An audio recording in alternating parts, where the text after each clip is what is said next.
à toutes et à tous. Bon, je vais traiter le sujet de la lutte contre la pauvreté en Europe, tout d'abord en faisant le constat de ce qui a été fait jusqu'à présent. Excusez-moi, je mets mon téléphone en sourdine. Et voilà, donc en faisant le constat de ce qui a été fait jusqu'à présent et les perspectives à venir, et puis je développerai ensuite les propositions du pacte. Donc tout d'abord, les constats. La lutte contre la pauvreté au niveau européen fait partie des domaines gérés sous le principe de la subsidiarité. Vous savez que ce principe privilégie la prise de décision locale si les échelons supérieurs au niveau européen ne se montrent pas plus efficaces. C'est-à-dire qu'en fait, il n'existe pas actuellement de politique européenne de lutte contre la pauvreté. Un cadre a simplement été fixé avec l'adoption en 2017 du socle européen des droits sociaux. Ce socle européen des droits sociaux énumère 20 grands principes vers lesquels les 27 doivent tendre, mais qui n'ont aucun caractère obligatoire. Ces principes sont réunis sous 3 grands chapitres. Le premier chapitre traite de l'égalité des chances et de l'accès au marché du travail. Le second chapitre traite des conditions d'un travail équitable. Et le troisième chapitre, de la protection et de l'inclusion sociale. C'est donc sous ce dernier chapitre que nous retrouvons les incitations qui nous intéressent le plus aujourd'hui, la protection sociale, le revenu minimum, les prestations chômage et vieillesse, l'accès aux soins, l'accès au logement et l'aide aux sans-abri. Mais encore une fois, il ne s'agit que de principes incitatifs et rien n'est obligatoire. Pour aller un peu plus loin, la Commission européenne a présenté en 2021 un plan d'action ayant vocation à concrétiser davantage les objectifs portés par le socle européen des droits sociaux. Ce plan comporte 3 objectifs principaux à atteindre d'ici à 2030. C'est dans 6 ans. Tout d'abord, un emploi pour au moins 78% des 20-64 ans. Ne me demandez pas comment a été fixé ce pourcentage arbitraire de 78%, je n'en sais rien. Mais la question essentielle qui se pose quand on fixe de tels objectifs, c'est de savoir ce qu'il se passe pour les personnes non comprises dans l'objectif, ici les 22% restants. Cela semble dire en effet que l'on accepte un taux de chômage de 22% de ce niveau, ce qui pour nous est absolument inacceptable. Le deuxième objectif de ce plan, c'est une participation à des activités de formation pour au moins 60% des adultes chaque année. Même question, que se passe-t-il pour les 40 autres pourcents? Et troisième objectif, 15 millions des personnes menacées de pauvreté ou d'exclusion sociale en moins d'ici 2030. Or, quand on sait qu'il existait en 2022, selon les dernières données d'Eurostat, plus de 95 millions de personnes en dessous du seuil de pauvreté en Europe, soit 22% de la population, cet objectif semble dérisoire. Et là aussi, que se passe-t-il pour les 80% de personnes pauvres non prises en compte dans cet objectif, alors que je rappelle que l'Union européenne s'est engagée à la mise en œuvre concrète des objectifs des ODD fixés par l'ONU à l'horizon 2030 toujours. Et le premier de ces objectifs vise à mettre fin à la pauvreté sous toutes ses formes. Donc on voit bien que ce plan d'action est dérisoire et que malheureusement, au niveau des 27, peu de choses sont faites pour lutter contre la pauvreté. Il n'existe pas de perspective contraignante dans ce domaine. Et ceci alors que le dernier baromètre d'Eurostat, publié le 17 avril dernier, montre que la mesure que les Européens des 27 pays membres, y compris la France, attendent le plus est la lutte contre la pauvreté et l'exclusion, devant l'accès aux soins et la relance de l'économie et de l'emploi qui viennent respectivement au 2e et 3e rang. Donc voilà, les Européens, y compris les Français, mettent en avant la lutte contre la grande pauvreté, leur premier objectif. Au niveau plus large alors ça c'est pour l'Union européenne, pardon. Au niveau plus large des 46 États membres du Conseil de l'Europe, à ne pas confondre avec le Conseil de l'Union européenne. Le Conseil de l'Europe, ça rejoint, outre les 27 pays de l'Union européenne, les 46 pays géographiquement situés en Europe. une charte sociale européenne a été adoptée sous forme de traité qui garantit les droits sociaux et économiques fondamentaux. Elle date de 1961 et a été révisée en 1996. Cette charte a été ratifiée par 42 des 46 États européens et en particulier par tous les 27 États de l'Union européenne. Cette charte reprend un certain nombre de droits fondamentaux, dont le droit à des mesures de protection contre la pauvreté et l'exclusion sociale. Ceci se trouve dans son article 30 que je vais vous lire, c'est très rapide. Les parties s'engagent, tout d'abord, à prendre des mesures dans le cadre d'une approche globale et coordonnée pour promouvoir l'accès effectif, notamment à l'emploi, au logement, à la formation, à l'enseignement, à la culture, à l'assistance sociale et médicale des personnes se trouvant ou risquant de se trouver en situation d'exclusion sociale ou de pauvreté. Et deuxièmement, à réexaminer ces mesures en vue de leur adaptation si nécessaire. Le suivi de l'application moyen de reporting de la part des États qui donne lieu à des conclusions publiques de la part du Comité des droits sociaux, émanation du Conseil de l'Europe. Mais là encore, les mesures préconisées par la charte sont très larges et il n'y a aucun aspect coercitif. Donc, face à cela, face à ces constats un peu maigres, quelles sont les propositions du pacte? Elles se retrouvent essentiellement dans l'axe 2 du document qui a été diffusé le 25 mars. Et cet axe 2 est intitulé « Une Europe sociale qui protège, accueille et accompagne ». Tout d'abord, le pacte souhaite que soit mise en place une véritable politique européenne de lutte contre la pauvreté, et ceci dans 5 domaines.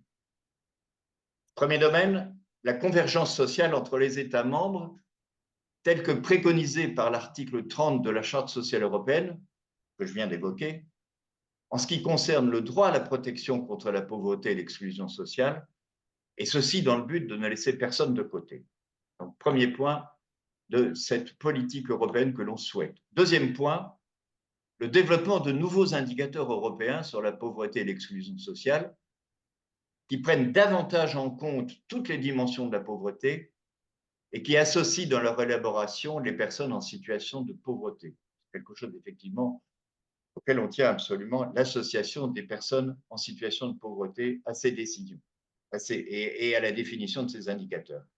Troisième point dans la politique européenne que l'on souhaite, l'évaluation de l'impact de toute nouvelle loi et politique publique sur les 10% les plus pauvres et au regard des objectifs de développement durable. Quatrième point, l'adoption de mesures permettant d'éviter les dysfonctionnements et les abus administratifs, les discriminations et les situations de non-recours. Le pacte propose en particulier d'intégrer cette préoccupation dans la mise en œuvre du socle européen des droits sociaux que j'ai évoqué tout à l'heure. Et enfin, cinquième point, le maintien et le renforcement de l'intergroupe Grande Pauvreté et Droits de l'Homme au Parlement européen.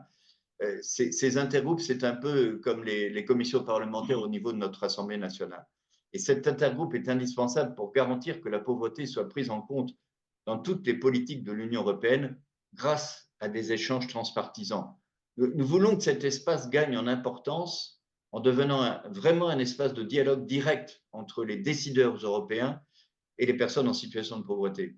Cette association est d'autant plus importante qu'elle est un puissant facteur de cohésion sociale et un gage de progrès pour notre démocratie. Alors, ça, c'est donc le premier volet des propositions du pacte, une véritable politique européenne de lutte contre la pauvreté avec ces 5 points que je viens d'évoquer. Le deuxième aspect, le pacte souhaite par ailleurs l'adoption d'une législation contraignante pour l'instauration d'un revenu minimum garanti européen, accessible dès la majorité et dont le montant soit suffisant pour permettre aux millions de personnes concernées de subvenir à leurs besoins fondamentaux, tels que notamment le logement, l'alimentation et les soins. Le récent sondage effectué par Ipsos pour le pacte montre que 82% des Français jugent souhaitable de mettre en place un minimum de ressources garanties pour tous les Européens. Là aussi, c'est quelque chose de surprenant et d'encourageant. Un bon nombre de membres du pacte, dont ATD Quart Monde, souhaitent que ce minimum soit égal à 60% du revenu médian, ce qui est le seuil de pauvreté reconnu sur le plan européen et qui est pour la France de 1150 euros, 1158 euros exactement par mois, pour une personne seule évidemment. On en est loin puisque vous savez que le RSA est actuellement de 635 euros. En matière d'accès aux soins, le pacte souhaite que soit concrétisée la couverture de soins universelle, permettant l'accès de chaque Européen aux services de santé dont il a besoin, quels que soient ses moyens financiers. Cet objectif doit couvrir tous les besoins essentiels de santé, y compris la prévention. En matière d'emploi, sachant que l'Union européenne compte plus de 13 millions de chômeurs de longue durée, le pacte souhaite que cette Union européenne accompagne les initiatives de garantie d'emploi territorialisées, comme pour le chômage, comme ce qui a été promu en France et dans un certain nombre de pays européens maintenant, par territoires zéro chômeur de longue durée, et ceci via un fonds européen dédié, doté de 150 millions d'euros par an, comme cela a été déjà proposé par le Comité européen des régions. Et enfin, le pacte surtout propose un certain nombre de mesures concernant l'accès au logement, droit fondamental qui en conditionne bien d'autres, mais là, je laisse Laurent en parler. Merci Dominique, bonjour à toutes et à tous. Donc, je me présente, Laurent Guéquer, je représente l'Union sociale pour l'habitat auprès de l'Union européenne à Bruxelles, qui regroupe l'ensemble des organismes HLM français. Donc, on a travaillé effectivement avec le pacte sur le volet logement abordable, puisqu'effectivement aujourd'hui, il y a un constat qui est généralisé dans tous les États membres, je dis bien tous les États membres, de crise du logement. Une crise qui est de plus en plus importante par rapport au coût du logement, qui fait face à des phénomènes de financiarisation de l'offre de logement dans certains pays, et surtout de la concentration des besoins dans les grandes villes, dans les grandes métropoles. Nous avons travaillé avec un collectif de 120 maires de métropoles européennes pour définir un dispositif qualifié de Housing for All qui a été envoyé à la Commission et à tous les parlementaires et qui demande effectivement une meilleure régulation de tous les phénomènes de financiarisation, notamment la régulation Airbnb et autres types de location de courte durée. Cette crise du logement est très importante.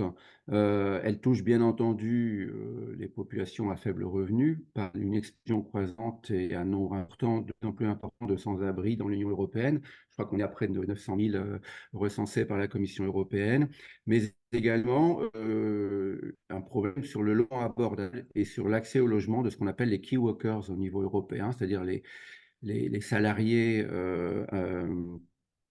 essentiels qui aujourd'hui ne savent plus se loger là où ils travaillent alors que leur condition de travail localement est très très importante. Donc c'est une situation de crise qui est aujourd'hui reconnue par l'ensemble des acteurs. Je dirais même si le logement, comme l'a précisé Dominique, n'est pas une compétence communautaire, on relève de la subsidiarité et nos propositions ne visent pas à donner plus de compétences ou à transférer des compétences des États membres vers l'Union européenne, mais au contraire de renforcer la dimension logement des politiques européennes, mais dans le respect des choix qui sont faits par les différents États membres, sachant que dans la plupart des pays, c'est au niveau des régions que les politiques du logement sont mises en place. Il y a encore très très peu de pays qui ont une conception nationale du logement et des politiques du logement. L'autre élément qui vient compléter ce phénomène de crise du logement, c'est les exigences climatiques. Et là, effectivement, ça vient compléter cette situation de crise du logement parce qu'on a aujourd'hui adopté toute une série de directives qui sont très contraignantes pour la rénovation thermique des bâtiments et du logement, que ce soit les logements sociaux ou les logements privés, et qui vont encore contribuer à réduire encore un peu plus le nombre de logements abordables les fameuses passoires thermiques, qui certes doivent être rénovées, mais les dispositifs anciens ne sont pas en place aujourd'hui. Donc on a adopté des directives européennes sans mettre en place les financements nécessaires pour les mettre en œuvre, et que cela va se traduire déjà par une réduction de l'offre de logements abordables, du fait que ces logements ne sont plus conformes en termes de performance énergétique au texte européen. Donc, si on met bout à bout crise du logement par rapport à la métropolisation et à la financiarisation Airbnb, plus exigences climatiques en termes de réhabilitation et de suppression des passoires thermiques, on arrive effectivement à une situation très, très, très compliquée et qui va se traduire par des exclusions de plus en plus importantes. Encore une fois, le logement n'est pas de compétence communautaire, mais on en parle de plus en plus, on l'évoque de plus en plus au niveau européen. On a organisé avec le Comité économique et social européen à Bruxelles une grande conférence sur la crise du logement, qui a conduit effectivement à des déclarations du CESE, qui regroupe l'ensemble des partenaires sociaux de l'Union européenne, et qui a repris nos propositions d'avoir un grand pacte européen, je dirais un plan Marshall d'investissement massif pour la rénovation thermique des logements sociaux et la lutte contre l'exclusion dans le logement, mais également la création et mise en place d'un sommet européen du logement à l'initiative du Parlement européen qui réunirait tous les ministres du logement de l'Union européenne pour échanger ces bonnes pratiques et les stratégies à mettre en place au niveau européen. Il faut savoir que ces réunions des ministres européens du logement ont lieu régulièrement, une fois par an, à l'initiative des présidences de l'Union européenne. La dernière était sous présidence belge et on a co-organisé avec la présidence belge de l'Union européenne et le ministre du Logement de Wallonie, M. Collignon, une grande conférence à Liège de début avril, qui a repris un peu ces propositions, ce constat de crise du logement lié à l'exclusion des sans-abri, mais également aux problématiques des passoires thermiques, et qui a repris l'idée d'avoir un plan d'investissement actif sur le logement par l'Union européenne et d'organiser régulièrement des sommets européens du logement. Donc, vous voyez bien l'articulation qu'il y a entre le fait que ce domaine n'est pas de compétence communautaire, encore une fois, on n'impose pas une politique commune du logement avec une intervention unique de tous les États membres, mais on essaye d'analyser comment l'Union européenne peut aider les États membres à faire face à cette crise du logement, à faire face à l'exigence climatique en matière de rénovation thermique. Pourquoi? Parce qu'effectivement, on s'aperçoit que si le logement n'est pas compétence communautaire, il impacte fortement la capacité de l'Union européenne à mettre en œuvre et à appliquer ses propres objectifs, soit en matière de cohésion, en matière de lutte contre l'exclusion. On l'a évoqué tout à l'heure avec la Charte européenne des droits sociaux et le principe 19 qui reconnaît le droit à l'accès à un logement décent et abordable pour les populations en difficulté. Mais également tout ce qui est développement des territoires au niveau local, tout ce qui est climat, bien entendu. Sans politique du logement importante, tous ces objectifs européens ne sont pas atteignables. Donc, c'est une articulation un peu compliquée à mettre en place entre renforcer le rôle de l'Union européenne sur les problèmes du logement, sans remettre en cause la subsidiarité et la compétence des États membres, y compris la compétence au niveau régional des politiques du logement. Donc cette réunion de Liège a été importante pour nous parce qu'elle a un peu soutenu notre démarche qu'on a en direction de tous les candidats aux européennes, bien entendu les têtes de liste français, mais également l'ensemble des 700 députés européens sortants. En fait, on a proposé à ce dispositif l'idée d'un plan Marshall européen du logement social. Alors le plan Marshall, c'est un peu de la com, hein, bien entendu, on n'en est pas du tout à ce stade-là, mais effectivement d'avoir un plan d'investissement massif qui permet notamment de financer la rénovation thermique du patrimoine de logement social et du logement abordable privé pour éviter qu'ils disparaissent et pour éviter effectivement la crise du logement devienne une bombe sociale à part entière. Il faut savoir qu'en France, par exemple, nous avons déjà anticipé cette idée de plan Marshall européen en mobilisant les prêts de la BEI, de la Banque européenne d'investissement, mais également les prêts de la Banque de développement du Conseil de l'Europe, qu'a présenté tout à l'heure Dominique. En fait, on s'apercevait que de plus en plus d'organismes HLM allaient chercher des prêts à terre près de la Banque européenne d'investissement et que celle-ci n'avait pas la capacité de traiter ces demandes à grande échelle puisqu'elle n'avait pas de guichet particulier pour toucher près de 600 organismes en France. Donc, on a créé une alliance entre la Caisse des dépôts et consignations, qui est notre financeur principal au niveau national, la Banque européenne d'investissement et la Banque de développement du Conseil de l'Europe, une alliance pour le développement du logement social abordable et durable. Et aujourd'hui, on en est, on l'a créé en 2021 dans le cadre du plan de relance européen suite à la crise des subprimes et à la crise du Covid. Là, on en est aujourd'hui à 2,4 milliards, je dis bien milliards d'euros, de prêts à 40 ans à taux fixe financés par la BEI via la Caisse des dépôts. C'est-à-dire que la Caisse des dépôts négocie avec la BEI un prêt global qu'elle ensuite traduit en prêt individuel pour les organismes à travers la Banque des territoires par intermédiation. L'intérêt de ces prêts de la BEI sur ressources européennes, c'est que la durée est très... On est sur des prêts 40 ans, donc pour la rénovation thermique, c'est particulièrement important, et surtout des prêts à taux fixe. Donc, dans une période actuelle de fluctuation des taux très importante, qui a eu un impact important sur la crise du logement, on est face à cela dans une logique de taux fixe. L'autre élément qu'on a pu mobiliser en France grâce à nos associations régionales HLM, c'est la mobilisation du FEDER, du Fonds européen de développement économique régional, qui est éligible effectivement pour la rénovation thermique des logements sociaux dans les régions.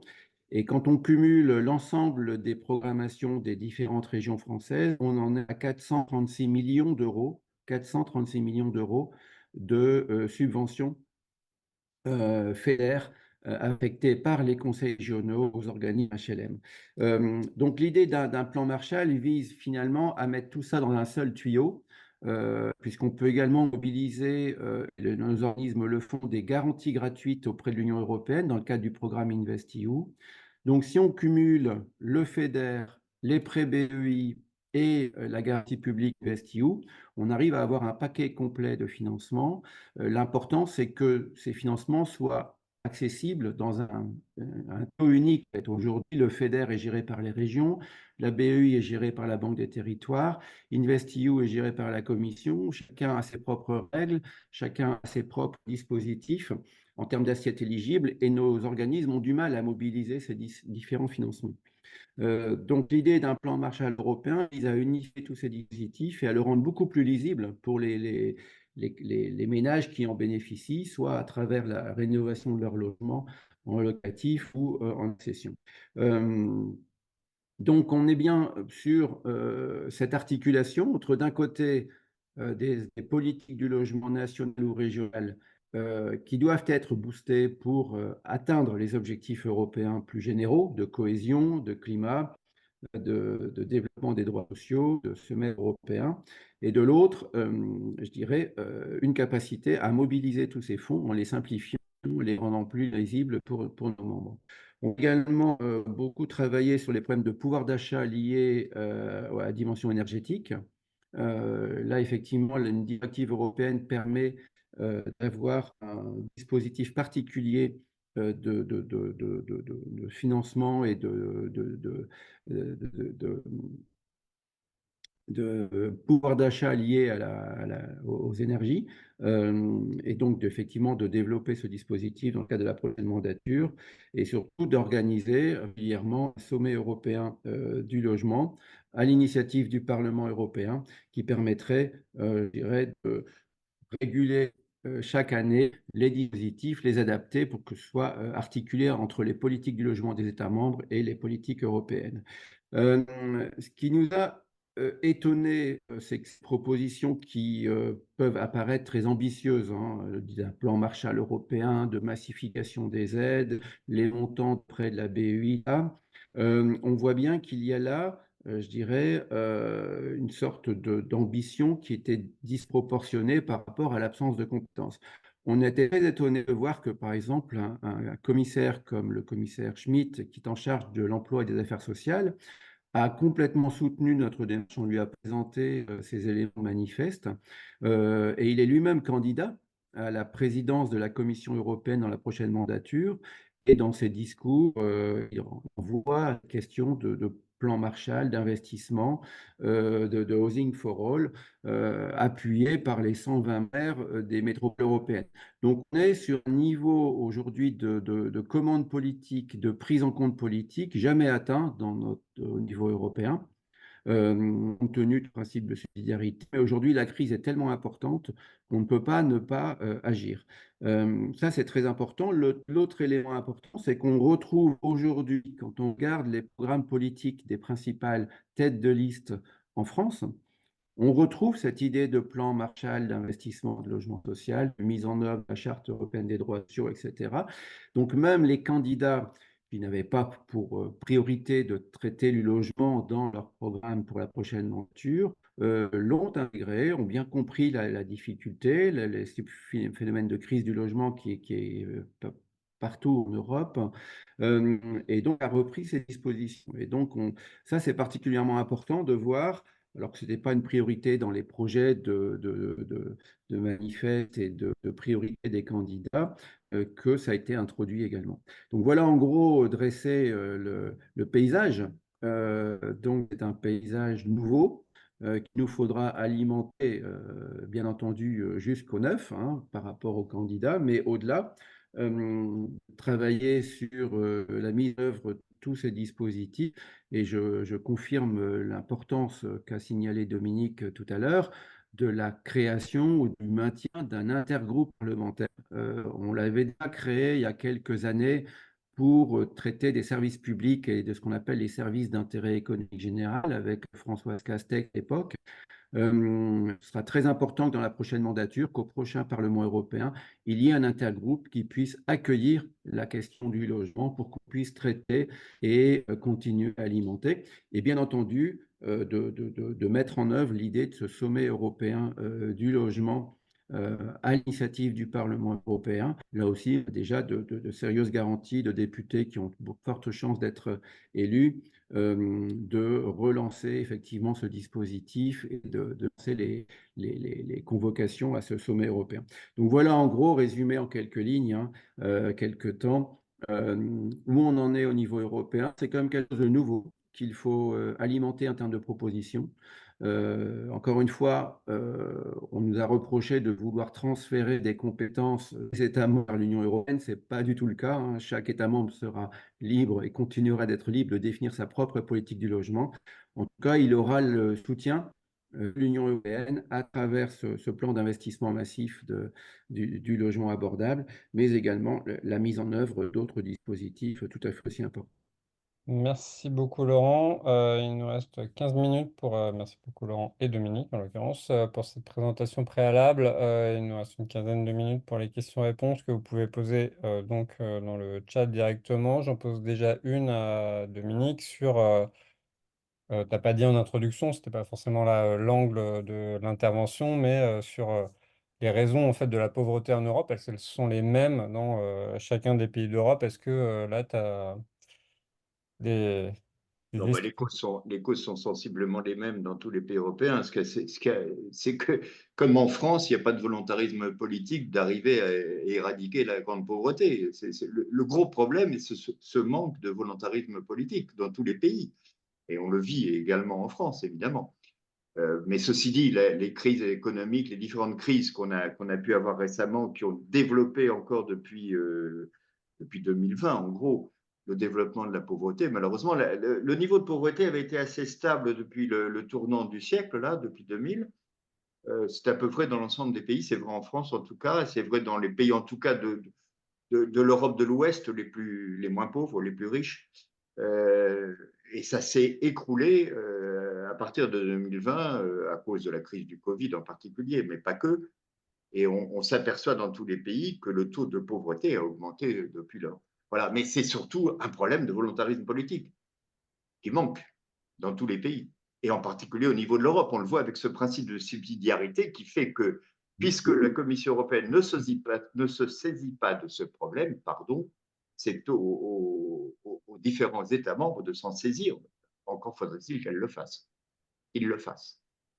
Alors justement, en fait, sur le principe de subsidiarité, il y a une question qui est posée sur, notamment Laurent, tu as dit à plusieurs reprises qu'il n'était pas question de remettre en cause ce principe de subsidiarité. Donc pour quelles raisons il n'est pas question de remettre en cause ce principe de subsidiarité?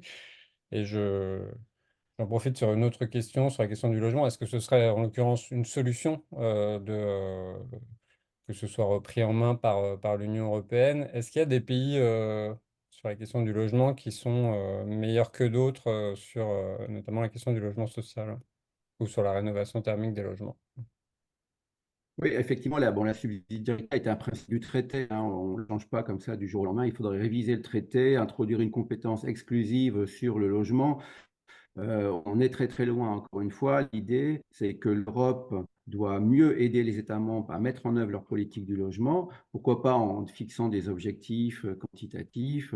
Effectivement, tout le volet climatique impacte fortement les politiques du logement en termes d'investissement, de rénovation thermique des bâtiments, y compris les bâtiments publics. Donc tout ça aura un impact, hein. Je pense que la subsidiarité, ce n'est pas zéro impact, c'est la capacité des États membres à définir leur propre politique. Et quand on regarde aujourd'hui les politiques de logement des États membres, et notamment le rôle du logement social, il est très, très, très différent d'un pays à l'autre. On a des taux de logements locatifs sociaux vraiment qui vont du simple au double. On a des pays qui misent tout l'accession à la propriété, d'autres sur le locatif. On a des bailleurs sociaux avec des statuts très différents, allant effectivement des régies communales jusqu'à des opérateurs privés, institutionnels ou financiers. Et aujourd'hui, plus on va vers le nord, plus les politiques du logement sont importantes, sont structurantes, on régule les loyers, on a des opérateurs publics dédiés au logement social, des logements sociaux à vocation universaliste sans plafond de revenus qui touchent effectivement à l'ensemble des populations dans le cadre de marchés du logement régulé, alors que dans les pays d'Europe du Sud, on est plutôt dans un marché purement concurrentiel, avec un droit de propriété très très important et une simple régulation par quelques logements sociaux ou abordables ou des aides d'accession à la propriété. Donc aujourd'hui, ce serait utopique d'essayer d'avoir une politique commune du logement qui serait applicable à tous les États membres de façon unitaire en ayant un volet unique d'intervention. On est quand même face à des choix politiques, à des choix sociétaux, à des histoires très longues. Et encore une fois, ce n'est pas notre rôle que d'exiger une politique commune du logement. Ça n'aurait pas trop de sens par rapport à nos membres, par rapport à la diversité des territoires qu'on a à couvrir, etc. Par contre, comme je le disais, aujourd'hui, on s'aperçoit que les politiques de logement ont un impact direct sur la capacité de l'Union européenne à mettre en œuvre ses propres objectifs plus globaux, comme le climat, la cohésion, les droits sociaux, la lutte contre l'exclusion, etc. Et qu'il faut travailler en collaboration entre l'Union européenne et la Commission. Ce que j'imagine et ce que je vois venir tout doucement, et ça, on le voit à travers la réunion des ministres du logement, c'est que jusqu'à présent, il y avait très peu d'échanges sur ces questions. Les échanges, ils se développent parce que la crise du logement est européenne aujourd'hui et tout le monde le reconnaît. Il y a pas de remise en cause de cette crise européenne du logement. À partir de là, les ministres du logement sont très intéressés d'échanger eux-mêmes leurs pratiques pour voir effectivement quels sont les meilleurs instruments. Et là, l'Union européenne peut agir en organisant son changement d'expérience et ses confrontations, mais surtout en aidant les États membres à financer, puisqu'on est sur des sommes énormes de financement avec des objectifs à atteindre pour le climat qui vont encore accentuer la crise du logement si rien n'est fait pour transformer les passoires thermiques, qui sont aujourd'hui des logements privés abordables, en des logements thermiquement efficaces et qui restent accessibles. Le problème, c'est que si on n'a pas de financement et qu'on oblige à rénover les passoires thermiques, ces passoires thermiques vont retrouver un niveau de prix trop important pour loger les populations qu'elles logeaient jusqu'à présent. Tout ça Pour la avec... société civile, du coup, excuse-moi, j'embraye sur une question qui a été posée Vas-y. pour nous sur les moyens de mobilisation pour peser, pour faire en sorte que ce plan Marshall soit appliqué. Est-ce que la société civile telle qu'elle peut être représentée par le pacte, mais aussi par les organisations membres en tant que telles, a des moyens de peser.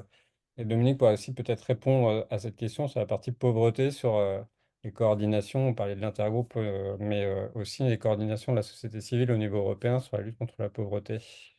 Comment on agit en fait Oui, bah, concrètement? tout à fait. Je crois qu'aujourd'hui, cette idée de plan d'investissement massif est repris, encore une fois, par des commissaires européens. Il est repris par pas mal de députés et de candidats. Donc, effectivement, la société civile ne peut que soutenir cette idée d'un plan d'investissement qui soit lisible pour eux et donc qui change un peu l'image de l'Europe, qui est toujours un peu négative en général sur ces questions-là, et surtout alimente la capacité des États membres à mettre en place ces plans au niveau national.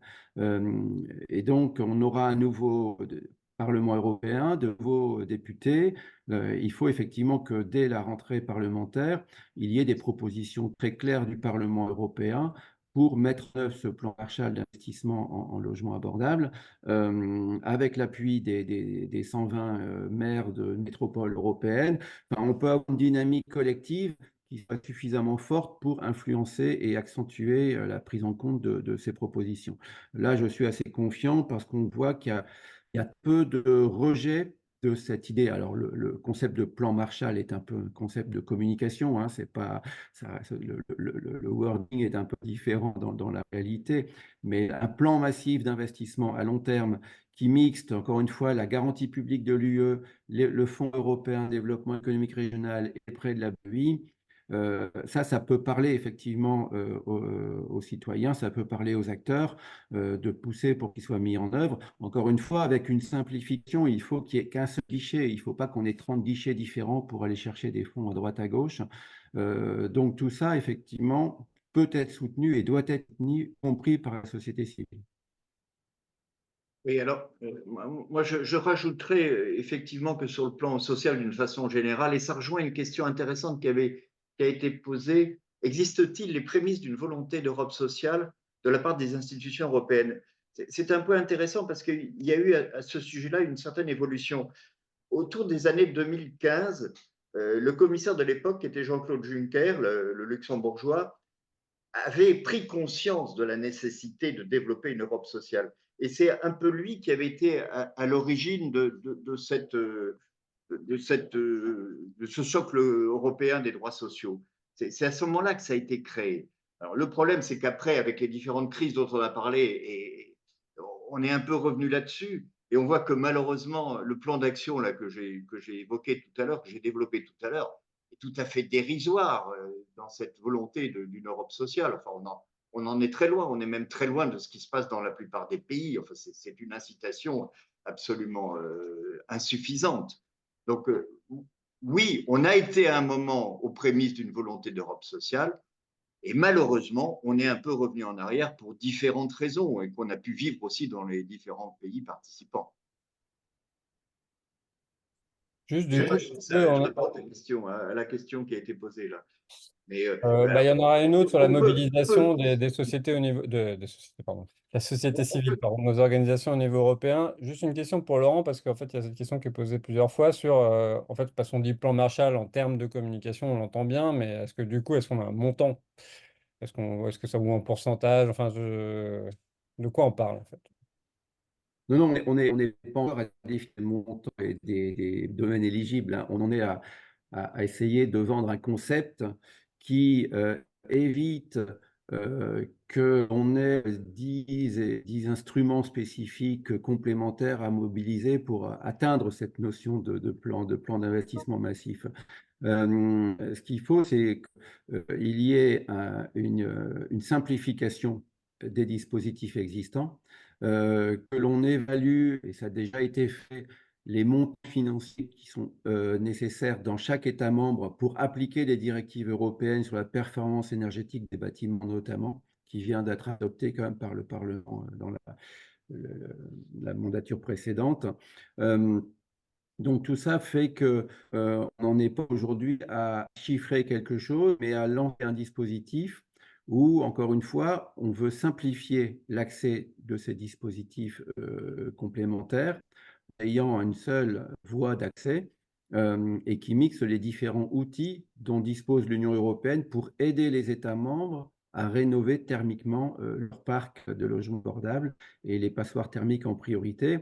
Encore une fois, on est sur des garanties publiques européennes, on est sur des prêts à long terme de la BEI, on est sur des subventions à fonds perdus dans le cadre du FEDER en révision à mi-parcours, mais également après 2029. Le premier point qui devrait être fait à travers ce plan d'investissement massif, c'est de quantifier les besoins. Et là, effectivement, les acteurs locaux, avec leurs États membres, ont un rôle à jouer pour quantifier ces besoins d'investissement en rénovation thermique à grande échelle. Et ensuite, de voir comment on peut organiser la simplification de dispositifs en ayant dans chaque État membre un guichet unique qui permet à tous les opérateurs, les bailleurs sociaux, mais également les bailleurs privés ou d'autres opérateurs, de les mobiliser le plus simplement possible sans avoir 40 000 contrôles ou 40 000 pièces justificatives de ce que l'on fait, etc. Donc, effectivement, le concept de plan Marshall, c'était dans le cadre de la campagne européenne. On parle plutôt aujourd'hui déjà à Bruxelles de plan d'investissement massif de la rénovation thermique dans nos échanges avec les commissaires qui sont toujours en place aujourd'hui et les services de la Commission européenne.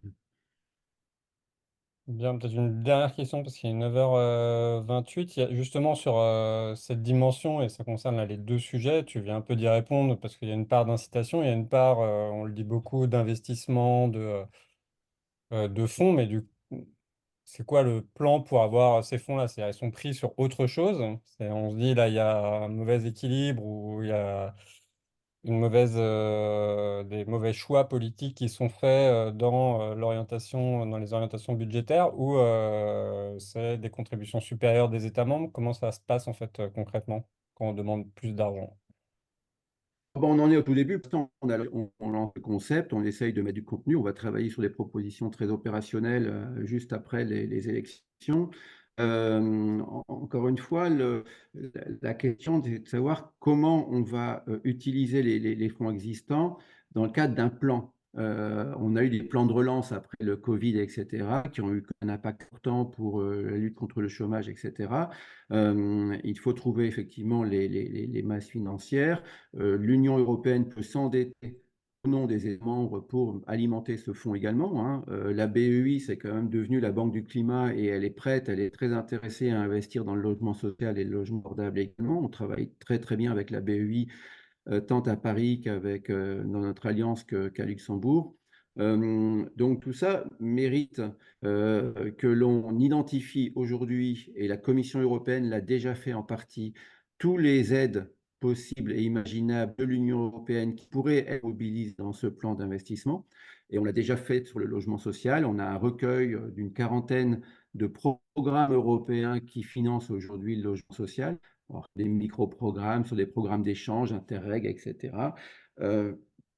C'est relativement intéressant, mais c'est des petits programmes qui sont debout. C'est les mettre, encore une fois, dans le même panier pour que l'accès à ces programmes soit plus simple, puisque dès qu'on parle à des opérateurs qui ont fait usage de ces fonds, ça reste très compliqué. Chaque fois qu'on les révise, on dit qu'on va les simplifier, mais finalement, on ne simplifie rien et c'est toujours aussi compliqué. Donc, il y a vraiment un objectif de rendre lisibles ces dispositifs, de les unifier au sein d'un plan cohérent et centré principalement sur la rénovation thermique des logements abordables et bien entendu en accord avec non seulement les États membres, mais surtout les maires des grandes métropoles européennes qui sont les premiers concernés par ces dispositifs de crise du logement. Encore une fois, on est au tout début, hein, on a lancé le concept, il a été accepté dans le cadre de la campagne. Peut-être que le lendemain de la campagne, on va l'oublier et on va passer à autre chose. Ce sera notre rôle d'être présent à Bruxelles, auprès des députés européens, des nouveaux députés européens, du nouveau Parlement, pour effectivement mettre en œuvre ces engagements politiques.